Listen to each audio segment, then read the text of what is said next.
Migraine തലവേദനയായിട്ട് നമ്മൾ ഡോക്ടറെ കാണാൻ ചെല്ലുമ്പോൾ ഡോക്ടർ നമ്മളോട് ചോദിക്കുന്ന ആദ്യത്തെ ക്വസ്റ്റ്യൻ ആണ്, നിങ്ങൾക്ക് തലയുടെ ഏത് വശത്താണ് വേദന, എന്തൊക്കെയാണ് നിങ്ങൾക്ക് ഈ തലവേദനയുടെ സിംറ്റംസ് വരാറുള്ളതെന്നൊക്കെ. അപ്പൊ എന്നെ സംബന്ധിച്ചിടത്തോളം മൈഗ്രെയിൻ്റെ ഈ തലവേദന വരുന്നത് ഈ ഒരു മൂക്കിന്റെ ഈ ഇടതുവശം, അതായത് ഈ തലയുടെ ഇടതു ഭാഗത്തായിട്ടാണ് എനിക്ക് മൈഗ്രെയിൻ്റെ തലവേദന വരാറ്. ജസ്റ്റ് നെറ്റിയുടെ സൈഡിൽ മാത്രമല്ല, ഈ കണ്ണിന് ചുറ്റും വേദന വരാറുണ്ട്, ഈ തലയുടെ സൈഡിൽ വേദന വരാറുണ്ട്, അതുപോലെ തലയുടെയും പുറകുവശത്തും നല്ല വേദന വരാറുണ്ട്. അതായത് ഒരുമാതിരി കുത്തിപ്പറിക്കുന്ന വേദനയായിട്ടാണ് എനിക്കത് ഫീൽ ചെയ്യാറുള്ളത്. പലർക്കും പല രീതിയിലാണ് വേദന അനുഭവപ്പെടാറുള്ളത്. ചിലർക്ക് ഇത് 3 ദിവസമൊക്കെ കണ്ടിന്യൂസ് ആയിട്ട് വേദന വരാറുണ്ട്. ചിലർക്ക് ഒട്ടും വെളിച്ചം കാണാൻ പറ്റില്ല, ചിലർക്ക് ശബ്ദം കേൾക്കാൻ പറ്റില്ല. അപ്പൊ എന്നെ സംബന്ധിച്ചിടത്തോളം എനിക്കിത് മാസത്തിൽ ഒരു 2 തവണയൊക്കെ വരാറുണ്ടായിരുന്നു. പിന്നെ ഒരു 2-3 മണിക്കൂറൊക്കെ നീണ്ടു നിൽക്കും. ചിലപ്പോൾ നമ്മൾ കുറച്ച് റെസ്റ്റ് എടുത്ത് കഴിഞ്ഞിട്ടുണ്ടെങ്കിൽ ഇതങ്ങ് പൂർണ്ണമായിട്ട് അങ്ങ് മാറിപ്പോവും. അല്ലെങ്കിൽ ചിലപ്പം ഒന്ന് വൊമിറ്റ് ചെയ്ത് കഴിഞ്ഞിട്ട് ഒന്ന് ഛർദ്ദിച്ച് കഴിഞ്ഞിട്ടുണ്ടെങ്കിൽ ചിലപ്പോൾ അങ്ങ് സുഖപ്പെടുമായിരുന്നു. പിന്നെ ഡോക്ടർ ചോദിക്കുന്ന അടുത്ത ക്വസ്റ്റ്യൻ ആണ്, എന്തിനാണ് ഇത്ര ടെൻഷൻ അടിക്കുന്നത്? ടെൻഷൻ കൊണ്ടാണ് പോലും പലപ്പോഴും കൂടുതലായിട്ടും തലവേദന വരാറുള്ളത്. അപ്പൊ അങ്ങനെ നമുക്ക് കാര്യമായിട്ടുള്ള ടെൻഷനൊന്നും ഇല്ലെങ്കിൽ ഡോക്ടറുടെ അടുത്ത ക്വസ്റ്റ്യൻ ഇതാവും, വീട്ടിൽ ആർക്കെങ്കിലും ഇങ്ങനെ മൈഗ്രെയിൻ്റെ പ്രശ്നമുണ്ടോ, ഇങ്ങനത്തെ തലവേദനയുള്ള ആരെങ്കിലും വീട്ടിലുണ്ടോന്ന്. ഒരു 75% നമ്മൾക്ക് ഈ മൈഗ്രെയിൻ്റെ പ്രശ്നം ഉണ്ടാകുന്നത് പാരമ്പര്യമായിട്ടാണ്. അതായത് നമ്മുടെ അമ്മയ്ക്കോ അപ്പനോ അച്ഛനോ അമ്മയ്ക്കോ അങ്ങനെ ആർക്കെങ്കിലും ഒക്കെ തലവേദന വന്നിട്ടുണ്ടെങ്കിൽ ആ ഒരു പാരമ്പര്യമായിട്ട് നമുക്കൊരു 75% ഈ മൈഗ്രെയിൻ്റെ തലവേദന നമുക്ക് ഉണ്ടാവാറുണ്ട്. അപ്പൊ എന്നെ സംബന്ധിച്ചിടത്തോളം എനിക്ക് ഈ മൈഗ്രെയിൻ തലവേദന പാരമ്പര്യമായിട്ടുള്ളതാണ്. അതായത് അമ്മയ്ക്ക് നല്ല മൈഗ്രെയിൻ്റെ പ്രശ്നമുള്ള ഒരാളാണ്. അപ്പൊ അങ്ങനെയാണ് എനിക്ക് ഈ തലവേദന വന്നിട്ടുള്ളത്. ഏകദേശം 1 വർഷത്തോളമായിട്ട് എനിക്ക് നല്ല മൈഗ്രെയിൻ്റെ പ്രശ്നമുള്ള ഒരാളാണ്. അപ്പൊ മൈഗ്രെയിൻ്റെ പ്രശ്നമാണെന്ന് ഉറപ്പിച്ച് കഴിഞ്ഞിട്ടുണ്ടെങ്കിൽ ഡോക്ടർ പറയും കൃത്യസമയത്ത് ഫുഡ് കഴിക്കണം, നന്നായിട്ട് വെള്ളം കുടിക്കണം, തലവേദന വരുമ്പോൾ റെസ്റ്റ് എടുക്കണം എന്നൊക്കെ പറഞ്ഞ് നമുക്ക് ഒരാഴ്ചത്തേക്കുള്ള മെഡിസിൻ തരും. ഈ ഒരാഴ്ച നമ്മൾ ഈ മെഡിസിൻ കഴിച്ചു കഴിയും. ആ കഴിക്കുന്ന ആ ഒരു സമയത്ത് നമുക്ക് ഈ തലവേദനയുടെ പ്രശ്നങ്ങളൊന്നും ഉണ്ടാവാറില്ല. അപ്പൊ നമ്മൾ വിചാരിക്കുമോ തലവേദനയൊക്കെ പോയിട്ടുണ്ടാവുമല്ലോ എന്ന്.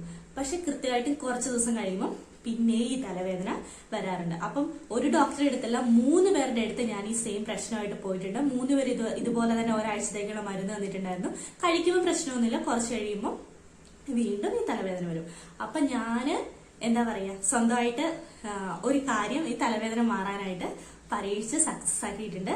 2 കാര്യങ്ങളാണുള്ളത്. ഒന്ന് ഞാൻ സ്വന്തമായിട്ട് ചെയ്തതാണ്, രണ്ടാമത്തെ കാര്യം എനിക്ക് മറ്റൊരാള് സജസ്റ്റ് ചെയ്തത്.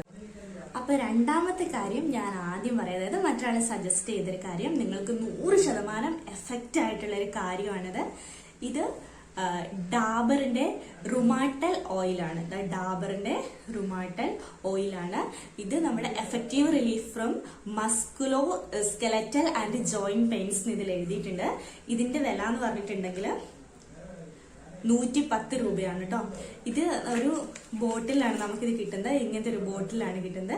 ഇതിന്ന് വെറും 2 തുള്ളി എടുത്തിട്ട് നമുക്ക് വേദന വരുന്ന സമയത്തുണ്ടല്ലോ, 2 തുള്ളി എടുത്ത് തലയുടെ ഈ 2 വശത്തും ഓരോരോ തുള്ളി ഇനി ജസ്റ്റ് ഒന്ന് കൊടുത്ത് നന്നായിട്ട് ഇങ്ങനെ ഒന്ന് അപ്ലൈ ചെയ്ത് മസാജ് പോലെ ചെയ്ത് കൊടുക്കുക. 1 മിനിറ്റ് ഒന്ന് മസാജ് ചെയ്യുക. 2 മിനിറ്റ് കൂടിപ്പോയി 5 മിനിറ്റ് അതിനുള്ളിൽ നമ്മുടെ തലവേദന നമുക്ക് ഫുള്ളായിട്ടും മാറ്റിയെടുക്കാൻ പറ്റും. അപ്പൊ ഞാനിത് എങ്ങനെ അപ്ലൈ ചെയ്യുന്നതെന്ന് കാണിച്ചു തരാം.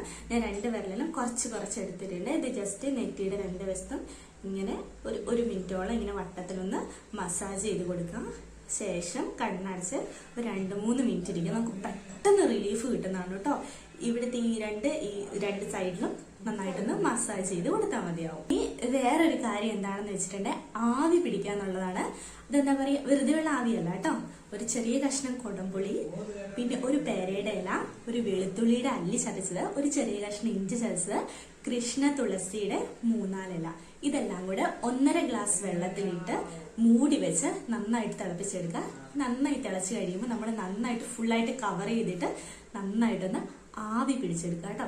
നന്നായിട്ട് മുഖത്തൊക്കെ നന്നായിട്ട് വേർക്കണം. നമുക്ക് ചിലപ്പോൾ തലയൊന്ന് കുനിക്കാൻ പോലും പറ്റുന്നുണ്ടാവില്ല, അതുപോലെ വേദന എടുക്കും. എന്നാലും കുഴപ്പമില്ല, നന്നായിട്ട് നെറ്റിയുടെ 2 വശത്തും നന്നായിട്ട് ആവി പിടിച്ചെടുക്കാം. ശേഷം ഒരു 2-3 മിനിറ്റ് ഒന്ന് റെസ്റ്റ് എടുക്കാം. നല്ല റിലീഫ് കിട്ടും. എനിക്കിത് കഴിഞ്ഞതിന്റെ മുമ്പത്തെ മാസം, സാധാരണ എനിക്ക് മാസത്തിൽ 2-3 തവണ വരുന്ന തലവേദനയാണ്. ഇപ്പൊ കഴിഞ്ഞതിന്റെ മുമ്പത്തെ മാസമാണ് എനിക്ക് അവസാനമായിട്ട് തലവേദന വന്നിട്ടുണ്ടായിരുന്നു. ആ സമയത്ത് ഞാൻ ഡാബറിന്റെ ഇതും അപ്ലൈ ചെയ്തിട്ടുണ്ടായിരുന്നു, പിന്നെ ആവിയും പിടിച്ചിട്ടുണ്ടായിരുന്നു. ഇതുവരെ ഇനി ഭാവിയിലേക്ക് വരുമെന്ന് എനിക്കറിയില്ല. ഈ നിമിഷം വരെ എനിക്ക് തലവേദനയുടെ ഒരു പ്രശ്നവും വന്നിട്ടില്ല. സാധാരണ മാസത്തിൽ 2 തവണ വരുന്നതാണ്, ഇതുവരെ വന്നിട്ടില്ല. അപ്പൊ നിങ്ങൾക്ക് സാധിക്കുമെങ്കിൽ ഇതൊക്കെ ഒന്ന് ട്രൈ ചെയ്ത് നോക്കുക. ഈ ഡാബറിന്റെ ഈ ഒരു ഓയില് നല്ലതാണ്, നല്ല എഫക്റ്റീവ് ആണ് കേട്ടോ. 110 രൂപയുള്ളൂ. ജസ്റ്റ് ഒന്ന് വാങ്ങി സാധിക്കുമെങ്കിൽ ഒന്ന് പരീക്ഷിച്ച് നോക്കാം. അപ്പൊ നിങ്ങൾ ഈ ചാനൽ ആദ്യമായിട്ടാണ് കാണുന്നതെങ്കിൽ പ്ലീസ് ഒന്ന് സബ്സ്ക്രൈബ് ചെയ്തേക്കണേ. ഇഷ്ടപ്പെട്ടിട്ടുണ്ടെങ്കിൽ ലൈക്ക് ചെയ്യാനും ഷെയർ ചെയ്യാനും മറക്കരുതേ.